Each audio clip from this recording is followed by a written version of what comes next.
Hello, last game here in this chess tournament, which is the King's Tournament 2010 in Romania. And I've chosen this game, Carlsen against Radjabov, because Radjabov plays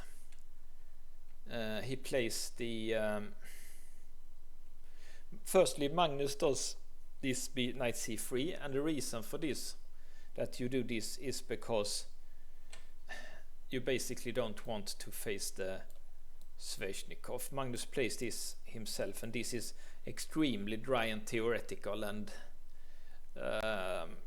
super analyzed. So to avoid this line, white often plays like this. The problem is that black can play like this, and white never gets to play this one. And the other way to play is to play g6 here, and then black plays the accelerated dragon, which is not an opening that's to everyone's liking. But Radjabov is also on King's Indian, and he plays King's Indian and the dragon against players when he tries to win. Of course, he's not trying to win against Magnus, but it's part of his repertoire, and Magnus mind games him.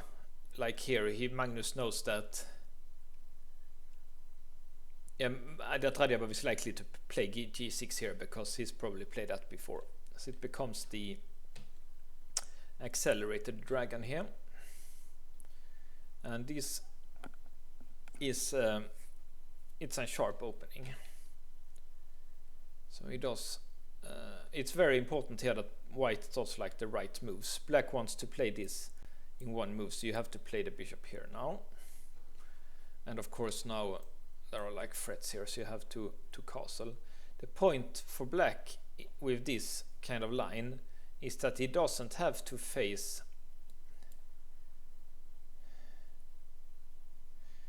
this kind of main setup for white, because he has like tactics here basically. So this is winning, or at least better for black. So white can't play like the best ways here. So by doing like this, it forces white to do short castle, which take away white's best options with the long castle. And here it's also always important to do bishop here before f3. Then there is like tactics here with this one, and black gets a lot of trades and like an equal game here. So it's important that you go down with the bishop, and Magnus, of course, knows this theory.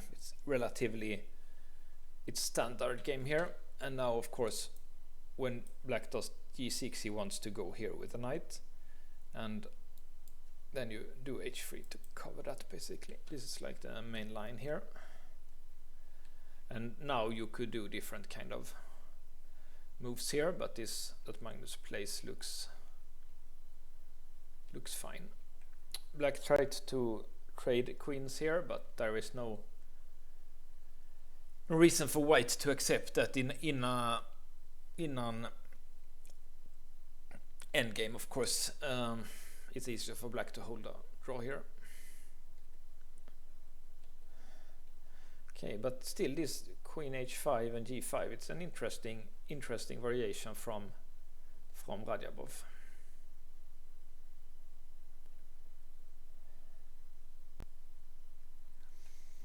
So he does that. Why can't he take here? Okay, it's just bishop here. Okay, and then he can take here. Interesting. That's also like very weird move, putting the bishop here where it just can be taken. Okay, so you guess he can't take on e4 tactically, so he takes on d5 instead. That's of course safer. But now black can win that pawn, but of course white can win back on b7 here. Okay, so it's not afraid of bishop e1. This is the dragon bishop, so it's an important bishop.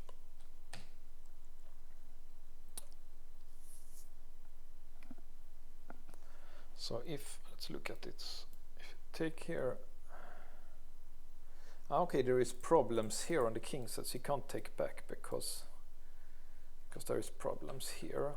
So he would have taken here,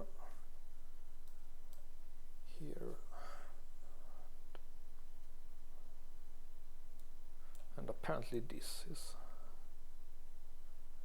correct.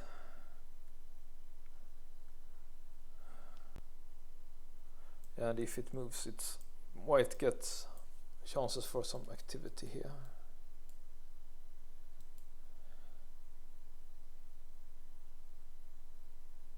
Okay, so only can do like this.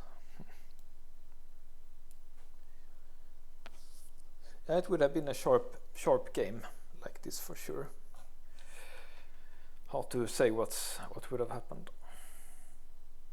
So instead he took here at once. That's also fine, because if he takes back, it's this tactic. He can't take here because of that, and he can't take with the queen because of this. So he can't take back basically. And he finds his own sacrifice here, very complicated. This also threatens this fork sometimes. For example, bishop here looked good, but then of course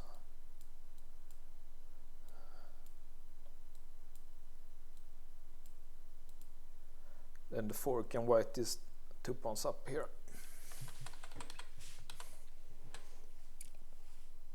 So black is forced to trade.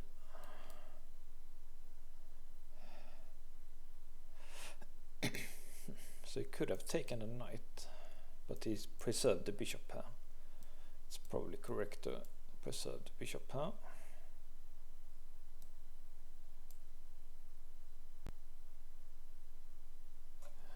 Computer didn't like the computer preferred to defend this pawn, but he prefers to defend e7. If this happened, then white can win a pawn like this.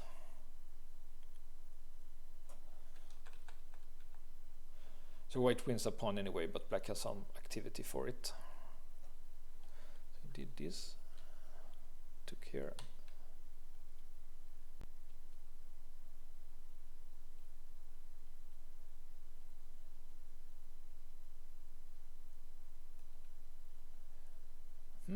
Yeah, it was also possible to go keep the bishop. This saying like all rook endgames are draws, so sometimes it's better to keep some more pieces and just don't go into the rook endgame, but it's also a bit easier to play rook endings. But of course, yeah, even if white is 1 pawn up, but because all rook endings are drawn, so it's of course, this is of course a draw with correct play from black, because if every pawn gets traded, it's just 1 pawn, rook against rook and king. It's a draw if black can blockade a pawn. Okay, so he tries to sacrifice a pawn to get some attack here. That's interesting.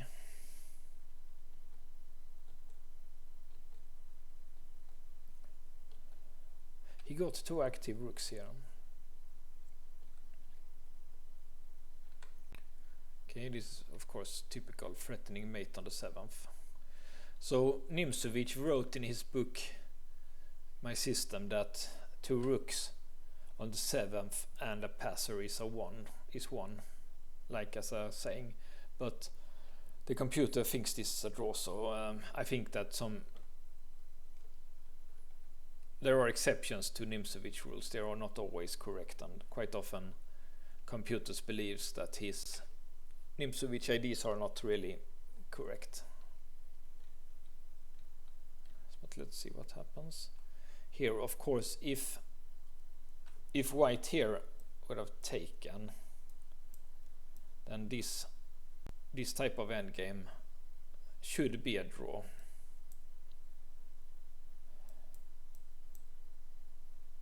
Like this. Computer says this is a draw. For someone like me, it would look like it's good chances for white because the king is cut off, but he will like threaten the rook and then go up here. So typical, like looks good for white, but all rook endings are drawn, so it's a draw here. So Magnus keeps 2 rooks to get some tactic chances here. And of course now you threaten a mate, so you have to defend it.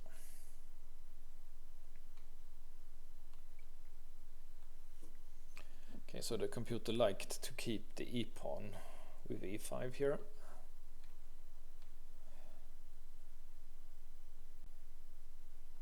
Okay, so this is the decisive mistake here. He needed to do, for some reason he needed to do this. Like if white gets two pawns and a rook against rook, then it wins. So, but it seems like he can do like this now. Yeah. And he gets this pawn.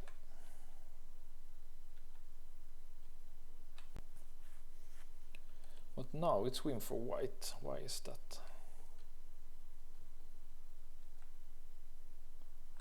Let's see here.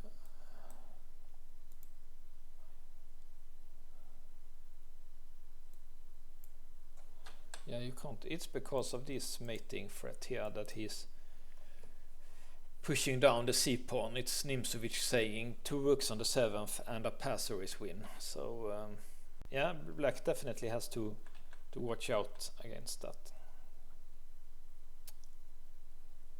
So already, and now rook g7, of course it's not gonna work because two pawns and rook against king, it's always win.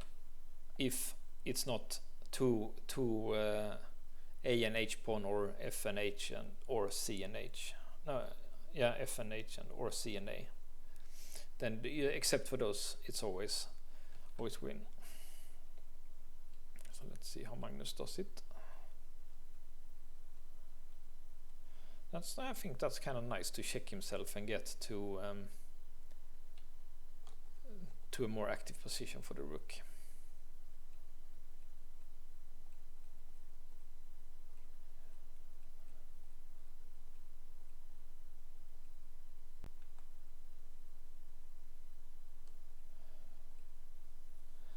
He gave up here.